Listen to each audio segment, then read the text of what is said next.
I started Magic Treehouse 18 years ago. I had written about 20 books before that. So I was trying to think, how could I do a series that would bring in everything I love? And I thought, well, what if I take a brother and sister, because I really love my brothers, always playing games of using our imaginations. We had a picnic table in our yard one summer between first grade and second grade. That picnic table was a ship, and none of the three of us doubted it. And we would get on it every morning and pretend we were going around the world, and I'd be the cook and make the food, and the boys would be, you know, just part of the crew. And I still think that we did that when we were little, that we had a ship somewhere. We once built a raft when we lived on the ocean, and we were really going to sail that raft. It sunk the second we got it out into the water. But nothing could stop us from wanting to take off and go places. We pretended we had our own dolphins right off the shore where our house was, and that we could ride the dolphins in and park them and then pick them up and go back out to sea. We always chose our favorite trees in every house we ever lived in. Within a day, we'd each chosen a tree. And that person could get in the tree first above the others.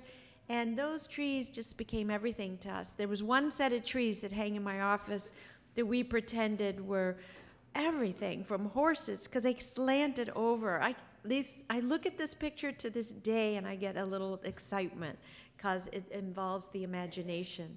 So Magic Treehouse really is about using the imagination.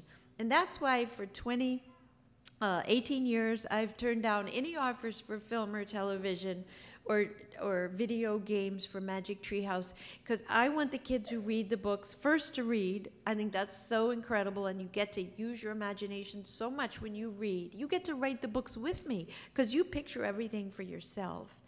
And also, you don't get your picture of Jack and Annie taken away from you.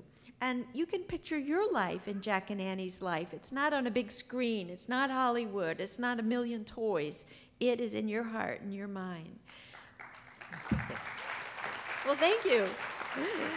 But I do think that the live theater is as ancient and as much a tool of the imagination as books are.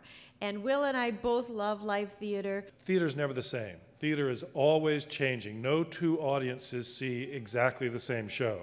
So it's immediate and present, and there's a magic there in the immediacy of it.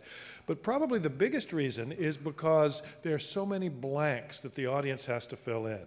So if kids come to see Magic Treehouse the musical, and they see two windows on stage, there's no house, there's no bedroom behind it, there are no real trees.